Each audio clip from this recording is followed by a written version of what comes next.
So here we are. We have a nice, beautiful, clean sheet of paper, and we are ready to draw. So what you're going to need is a pencil. Maybe not a freakishly long, weird one like this. Maybe just a regular pencil. If you still have a black wing, you can use one of those. Or even a mechanical pencil is fine. Make sure you have an eraser on hand so that you can erase some of these soft guidelines that you're going to be making.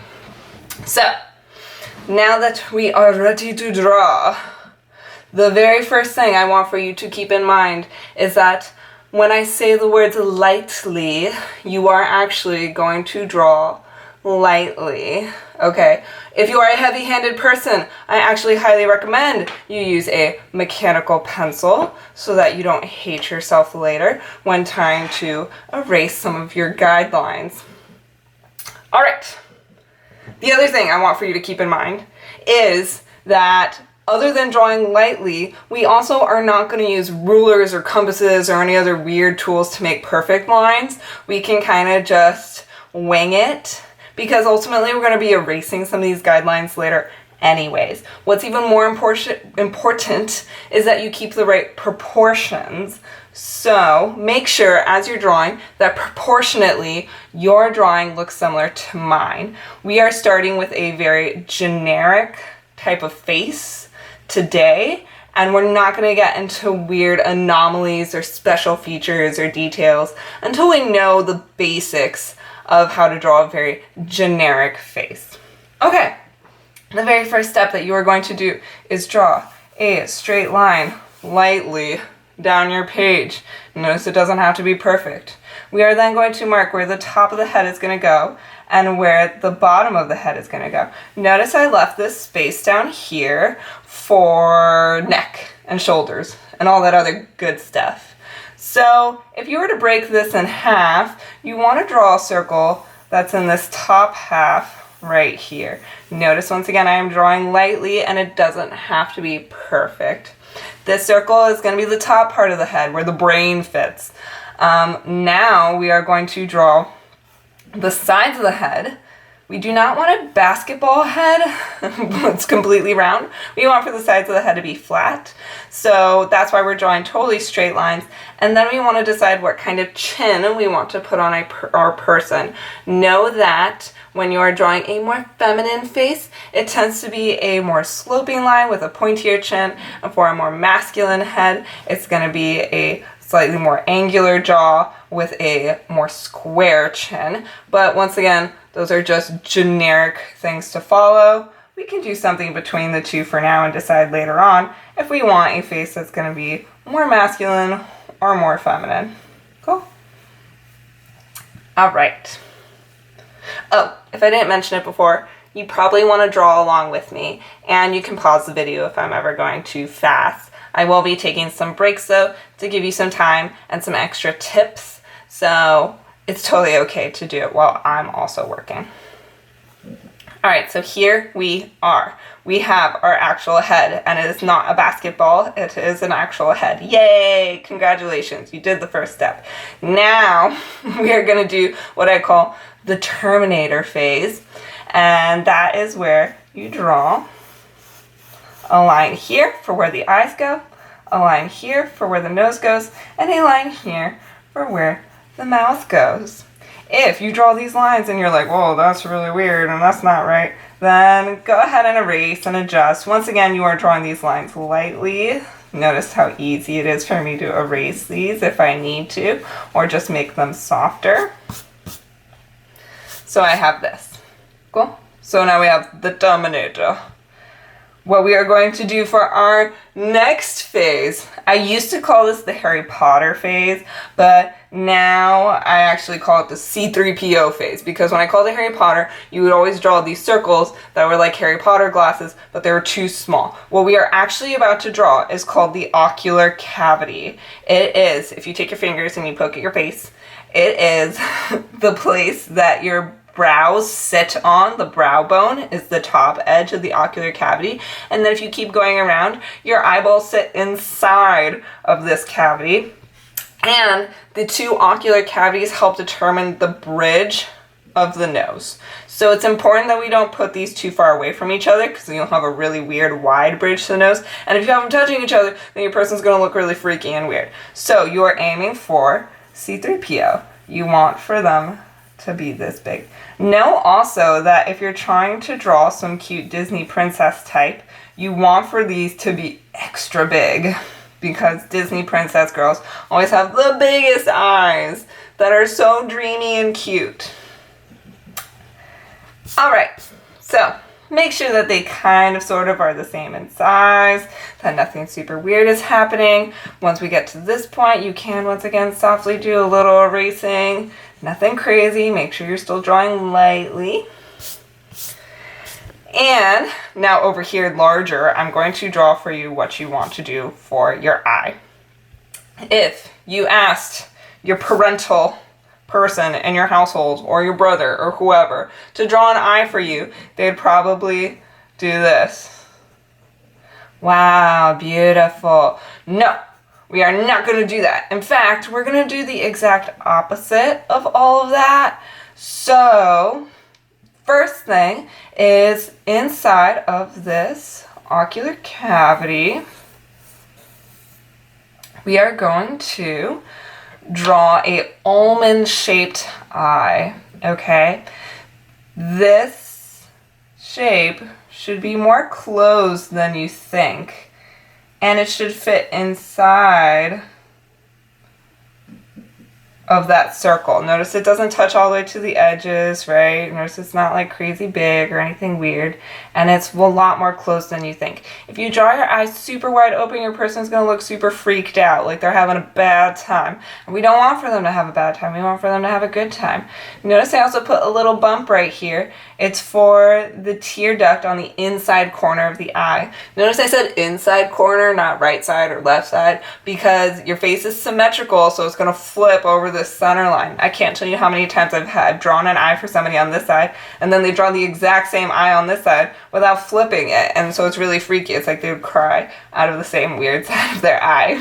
So now that we're here, we want to draw the iris, the pupil, and the highlight. The iris is the colored part of the eye. The pupil is the black hole that leads into your eyeball. And the highlight is just there so your person doesn't look like a dead zombie.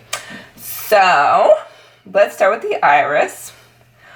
Now for the iris, I want to draw it really big. So big, in fact, that if I draw this little dotted line here, it's going into the eyelid area. That is the size I want. Cool. I now like to draw the highlight as a little square somewhere inside of the eye. Everybody does highlights differently, so know that you could even make your highlights little hearts or have multiple ones or do other cool fun things with them. But for today we're just going to do a square, and then we're going to do the pupil. The pupil is also going to be really big. If you make your pupil really small, it's going to make it look like your person's on drugs. If you make your pupil really big, it's going to make it look like your person's in love. So I say love, not drugs. Draw your pupils really nice and big.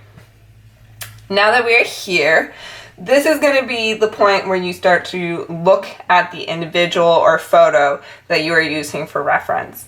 And when you look at that person, what you are really looking for is if they have an eyelid crease, and if they do, how high or low it is. And you also want to look and see how intense the eyelashes are. Now, we do not want to do spider lashes like this, so I'm going to first very lightly put in an eyelid crease. It depends on the person that you're drawing as to if you even have it or where it goes. And then I'm going to follow the top edge of this eye here and wing the lashes off the end. And notice I'm not putting too many inside this inside corner here because they're facing you there. So you kind of just want for them to naturally flow off that edge. If you have somebody that's like really wearing extravagant makeup, you can then also add those makeup pieces on. Maybe there's a couple little bottom lashes. If you're drawing somebody older, maybe they have lines under their eyes or on the outside corners of their eyes. It depends a lot on the individual once you get those basic forms in. Now you're probably like, Miss Sheena, why would we draw this stinking circle? We drew the circle because they show us where our eyebrow goes. Now you don't have to follow this arch directly. This arch is just there to help you. So if you are going to draw feminine eyebrows, which is what I'm going to do first, you're going to kind of figure out where the beginning of that eyebrow is. It should be in line or a tiny bit forward of the inside corner of the eye.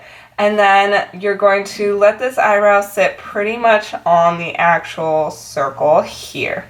Notice that for a feminine eyebrow, I want for it to be really arched right in here, and I want for it to get really nice and thin on the outside edge. Now this is still very much an Instagram eyebrow that's completely painted on, so what we want to do now at this point is actually add some hairs that are going to go up and out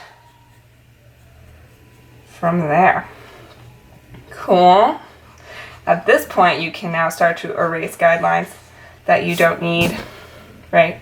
If you want a more masculine eyebrow, all you have to do is take this shape here and flatten it out so it's fuller right there, and make sure with the hairs, they still go up and out. That is literally the only difference between a masculine eyebrow and feminine eyebrow, is there's practically no arch in a masculine one. All right. So I am going to go ahead and draw my eyes. You should be drawing your eyes as well while I do that. So give me a minute and I'll get back to you.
All right, so let's go ahead and move on to noses.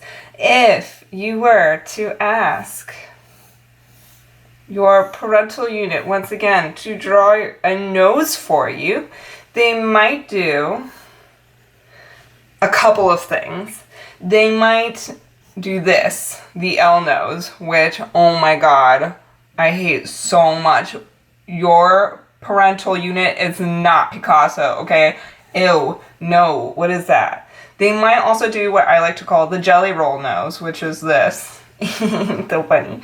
And they might also do what I like to call the pig nose, which is this. That one's pretty cute too. Now, these two are actually not that far off. We're going to kind of be doing a combination of these two, but we are definitely not going to do a stinking L nose ever again, okay? Alright, so your first step is to draw your boop of your nose. If you don't know what the boop of your nose is, take your finger and boop yourself right on the nose. Boop, boop. You see this little thing right here? That is the boop of your nose. If you draw this boop too small, you're going to end up with Michael Jackson. If you draw this boop too large, you're going to end up with a weird like clown nose. So you're going to very lightly draw your boop about this size. Now also notice I'm going for a cute little girl nose, and I didn't mention it either, but if this line for your nose isn't quite in the right place in relationship to your eyes, you can move it, right? This is a guideline. It is not something for you to be married to forever. So we're going to draw our boop. Notice that mine is about the width of the bridge of the nose. That's a pretty good guide. And then if I go from the inside corners of the nose down, this is how wide my nose should be. Cool. So now I have a good idea of the size of the nose right there. So now that I have my boop, I'm going to draw bigger over here so you can see what I'm doing.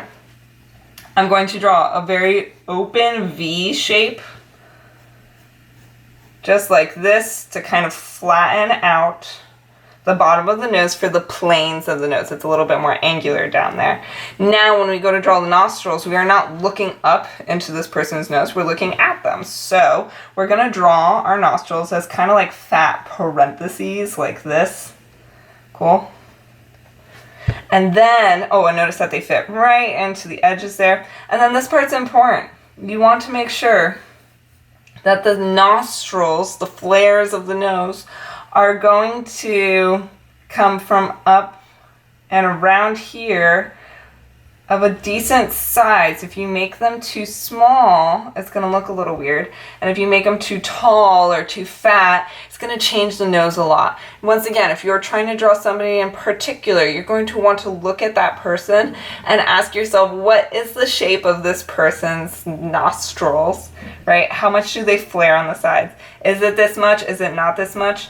Hopefully you have drawn the circle very lightly so you can erase it. If you want a very cute nose, you can leave a little bit of this line here so it looks more like a little button nose. If you want like an older gentleman's nose or whatever, you can make some of this more angular or draw some of this. Now what we are not going to do is we are not going to do lines straight up on the sides of the nose.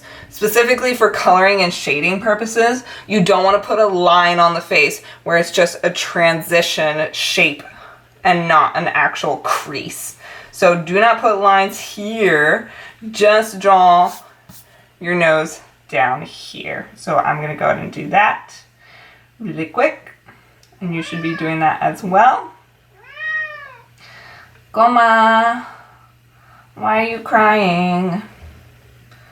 Alright, so now once again up and around, up and around. My nose is actually a little big for my girl, but I think that is cute. Better to have a slightly large nose than too small of a nose. I also want to go ahead and put some freckles on her because I think that would be cute.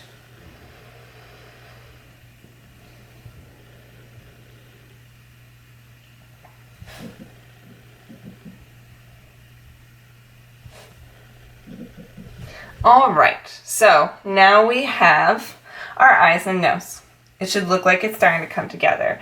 At this point, again, you're going to want to look at where you placed your mouth, and you're going to ask yourself, is that too high? Is that too low? If it seems a little too low, go ahead and move that line. Another good guideline for the mouth is from the centers of the eyes down is about the width of your mouth.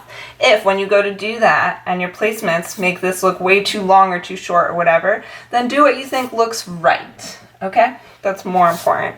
Now we're gonna come over here and we're gonna go ahead and add our mouth onto this. So, the first thing I want for you to do is take your pinky finger and put it right in this little thing under your nose.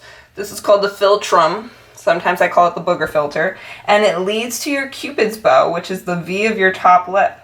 If you are trying to draw somebody in particular, you definitely want to look and see if they even have a Cupid's bow, and if they do, how obvious or not obvious it might be. It changes a lot on people what the shape of the V of their top lip is. Notice I drew a very, very short tie shape that obviously for you will fit smaller and very lightly right in here.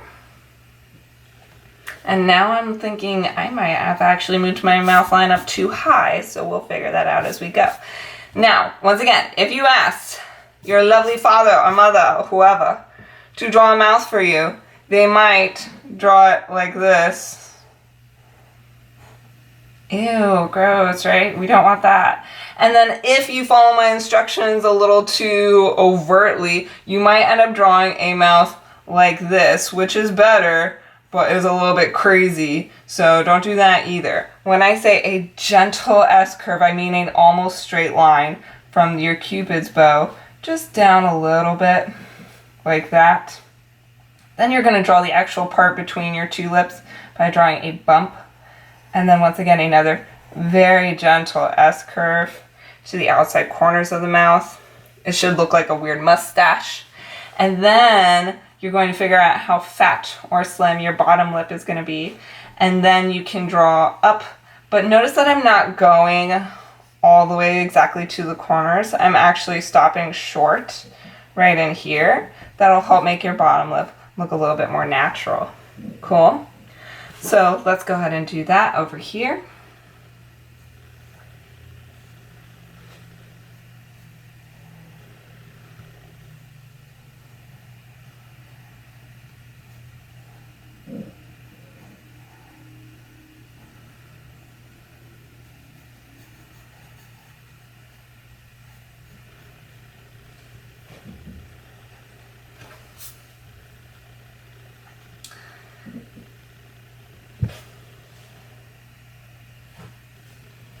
All right, now if I wanted to add some extra lines to this, I could.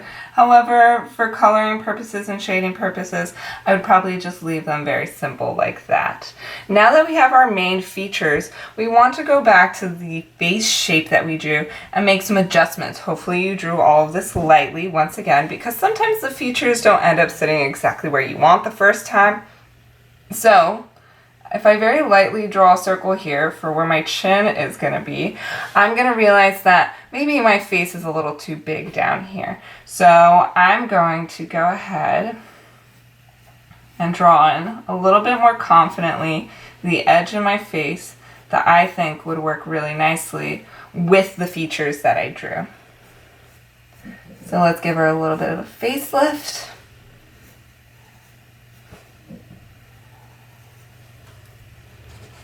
And let's erase some of those old guidelines.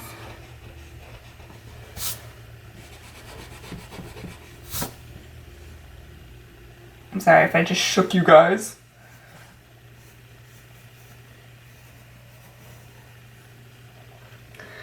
There we go.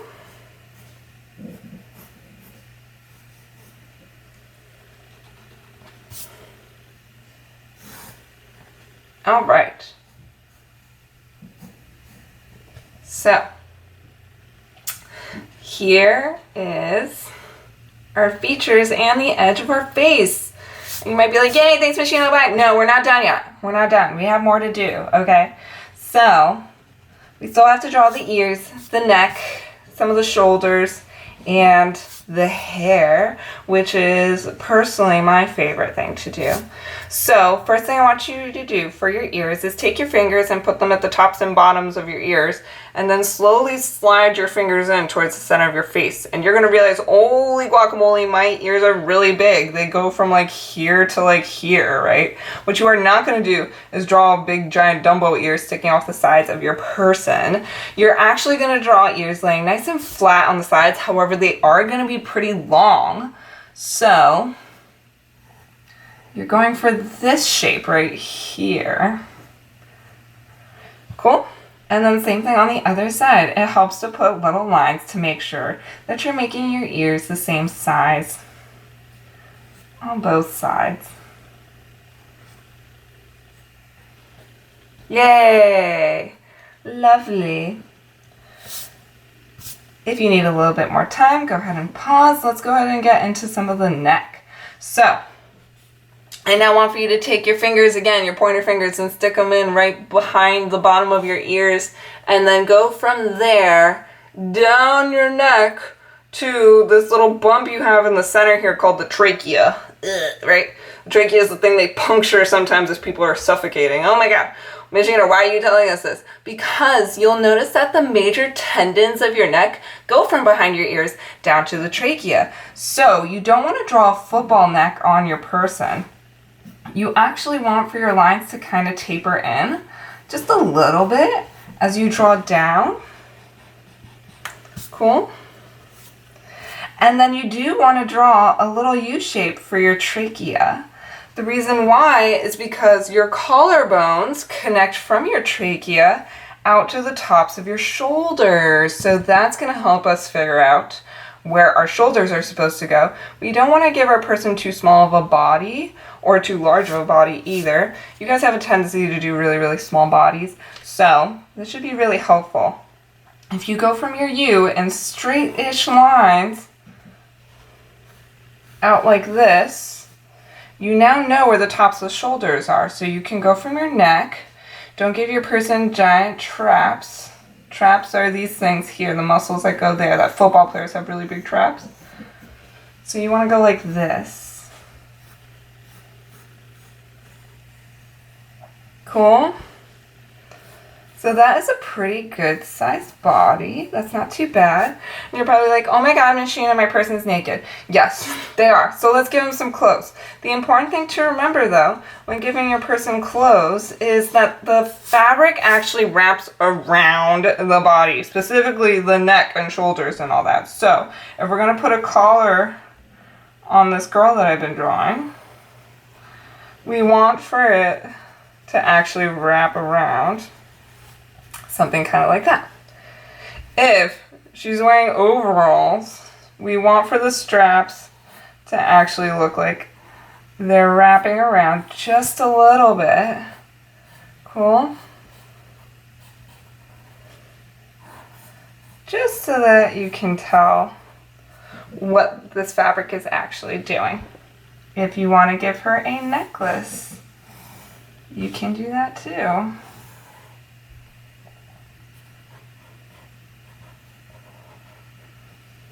Cool.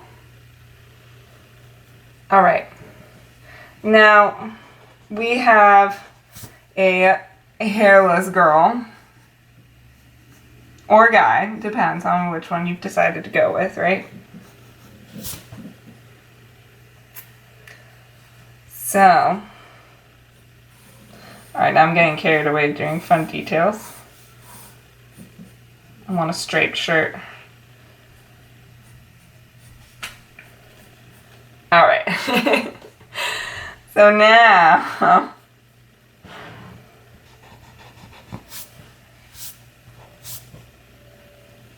we want to give our girl some hair, or our guy. So you always want to break the hair up into a few pieces. And by a few pieces, I mean almost always 3, sometimes 4. Okay. Now, when you go to break your hair up into pieces, you do first want to find your hairline. When you draw a hairline, it's important that you draw it coming down the sides of the head. Okay, you have to have hair on the sides of the head, otherwise it'll look really freaky. And you're also aiming to give your person a 4 head, not a 5 head, not a 3 head, but a 4 head. Kind of like that, okay? Alright guys, I'm pretty sure my camera died and we missed a little bit of this here, so I'm going to go over it one more time to make sure we've got it all. So, when it comes to hair, you do not want to do pasta hair. Pasta hair is when you don't pick up the pencil and you just literally do this. It's gross. Don't do that. Instead, when you draw hair, you want to break it up into 3 or 4 sections. Okay? You're going to break things up into 3 sections if you have bangs that are going up or down or to the side, doesn't really matter, and then a left side and then the right side. Of course, that order doesn't really matter. What's most important is that you start with bangs. The same thing even applies for if bangs aren't obvious. So if you have somebody with really long hair, you're still going to draw these front sections first as 2 really long pieces of bangs, and then your left and right side. Now notice for men's hair, I made lines that were short and going in the direction that the hair was traveling. And then if the hair is even shorter and going down on the sides, I'm going to make lines that length going down the sides of the head. Same thing for women's hair. When I'm drawing women's hair, I do not want to do this if she has long hair. I want to do really nice long sweeping lines to show the length and direction of the hair. Okay, so it's very important that if she has really long bangs in the front of her head, that you go all the way in the same length and direction as her hair. Cool? Also know that for women's hair, when they have a lot of it, it's okay behind the neck and stuff to practically shade it and fill it in with a lot of hair. You don't want to have holes in the hair. It should look pretty solid. So that's that. When you want to do braids, you probably want to find an interesting shortcut way of doing it. I've seen people do it with a zigzag like this, that they then draw lumps. I like to just draw lumps first and then figure out the inside later. Usually it's not that big of a deal.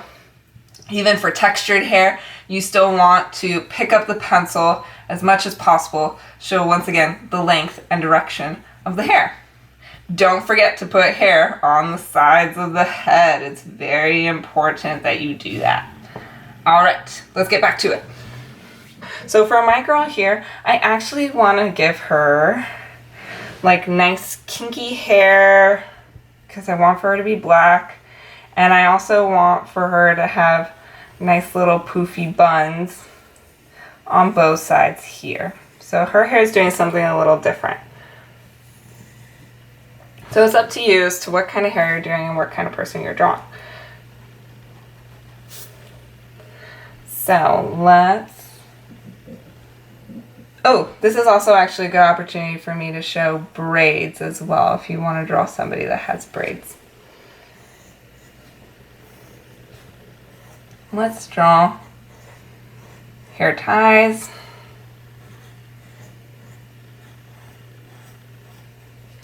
And let's draw the direction that we want for the braids to go. These are going to go back in space, kind of like this.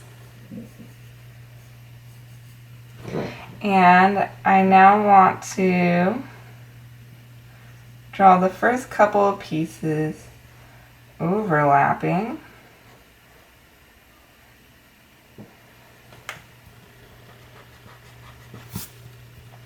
I've seen a lot of tricks. I think one of the cool ones that I'm trying to remember right now is where you draw a zigzag to get you started. So like this, you draw a zigzag, boop, boop, boop, boop, boop, and then you can let the braid. Is that right? I don't remember. No, I think it's, you have your zigzag, and then you braid.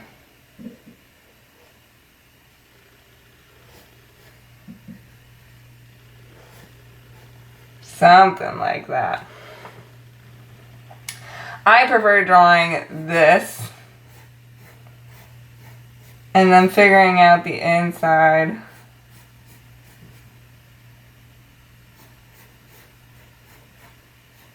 Later, just so it looks kind of cool. So let's do our little lumps. They're gonna look like they get smaller as they go back in space.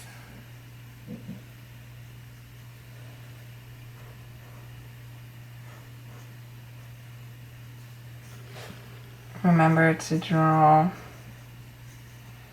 the length and direction of the hair.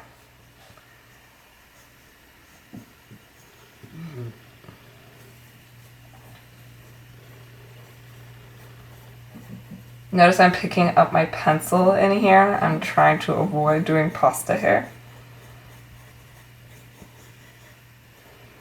And also, it should never be a perfect shape.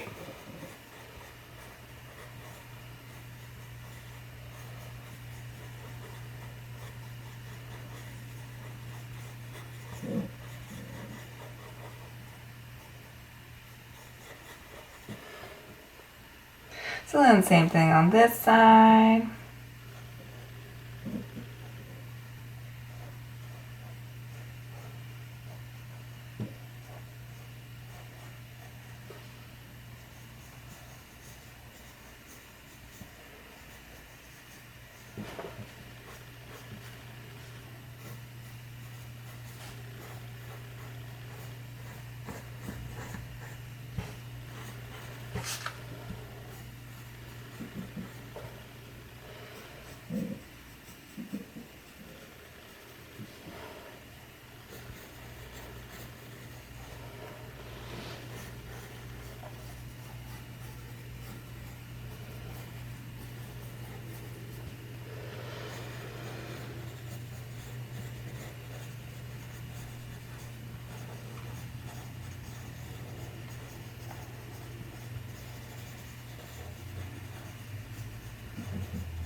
All right.